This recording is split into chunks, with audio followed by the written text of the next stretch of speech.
Hello, Bimbler here, and welcome to the second instalment of Bimbler's Briefings, where I tell you what Free-to-Play What has to offer the average gamer. Okay, so how has What been treating me since the last episode? Well, progress is going well, but starting to slow considerably. Now it's tier 8 tanks that I'm trying to grind. Grinding the Udas Alt 14 Alt 5, and it's coming along nicely, and I should have that completed fairly soon. Looking forward to playing the tier 9. And one thing that has hit home over the last few days, since the Christmas event has ended, is the issue of credits. I'm frequently now losing money on a match, even sometimes on a win. If it's not a good win, then I will lose money on that match, and if it's a loss, quite frequently also. And that's obviously that's going to be an issue when I'm trying to buy the tanks. Once I've unlocked them, I'm going to have to try and grind the credits. I know you'd have to do that anyway on a premium account sometimes, but it's going to be a far bigger issue as a free-to-play player. As you can see by the picture in the background, there's a tier 8 tank that I've been playing, the Udas 14 Alt 5, and as you can see, I lost the match, but had a half decent match, did reasonable damage, a little bit of assist. I believe I didn't fire any premium in this match, but we lost money. If we'd had a premium account, we would have made a small amount of money. That's a big difference. So this is just to underline the point. I just thought I'd show you an image of a pretty average match, and at tier 8 I'm losing money. That's going to get worse the higher the tiers are. One thing I thought would be an interesting thing to do would be to tell you which tanks were Bimbler's best and worst tanks of this episode. I'm not going to go into detailed stat analysis or anything like that, because I think that's covered really well elsewhere. But I'm just going to try and give you a general impression of which tanks I'm really finding bad and probably worth avoiding if you can, and which tanks are really a pleasure to play. Okay. Well, let's start off with Bimbler's bad tank of the episode, and it's got to be this, the Ferdinand. I have not had much fun at all playing this. It's a tier 8 tank destroyer, which is heavily armoured with quite a big gun. The problem with it is the armour really doesn't stand up. It has these awful weak spots above each of the tracks, which are very easy to pen at almost any tier. And if you are, unless you're top tier, people will basically pen you almost everywhere, and that's a real problem because the tank has to cart this heavy armor around, so it's very, very slow. It's not mobile at all, and that just means that there's pointless having the armor, to be honest. It's not very often the armor's useful.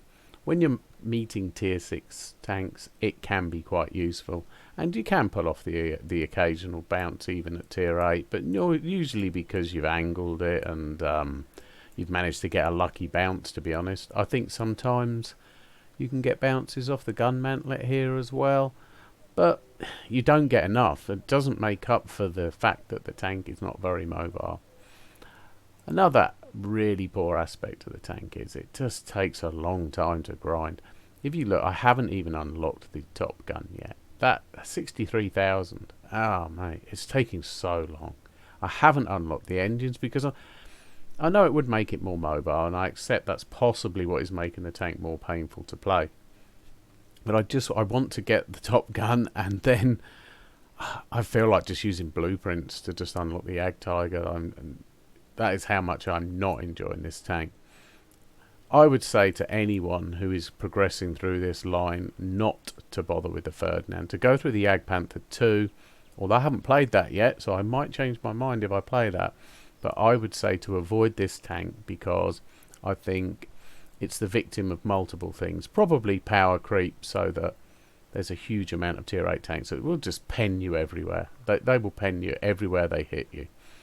And also the matchmaker, because there's so many tier 8 tanks in the game, even when you are in a tier 8 match, it's probably all tier 8s. It's not very often that you're facing tier 6 tanks.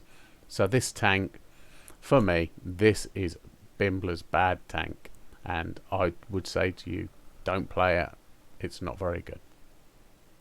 Okay, so on to Bimbler's best tank of the episode, and that has to be, for me, the Leo. I really, really enjoy playing this tank. I think it's great. It just does everything well. I mean, it's probably not the best at anything, but it does everything well. It's mobile enough. It has great gun depression. It's accurate. You can really enjoy playing this tank on a ridge line. You can relocate effectively. It's just a really nice tank to play, and I would recommend to anyone to play it. And in fact, I think it's quite a good tank for a newer player, because one of the things I think I struggled with when I first started playing World of Tanks was gun depression. You know, just sitting there thinking, why is my gun pointing up in the air? It was really hard to deal with. And this tank doesn't suffer with that. It's got great gun depression. You don't have any issues with gun depression at all with it. So I would actually say, as a tank for a new player, go for it. It's great. It's great fun. It's a really exciting tank to play, I think. And in fact, the whole of the Swedish medium line, I think is good. There's not a bad tank in it, as far as I'm concerned. And even though some of them probably aren't brilliant, they're all decent. You know, they're either good or very good or decent. There's no howlers in there. So, at least so far, I'm only up to tier 8. So, yeah, I can recommend play the Swedish medium line. They're great fun. And, yeah, keep this one. Keep the Leo. It's a really good tank. Okay, well, that's it for this episode of Bimbler's Briefings. And thank you for watching. And if you've got any comments, any things you think I can improve on, or any things you think I've got wrong, then please just put a comment below. And yeah, thank you for watching. Bye.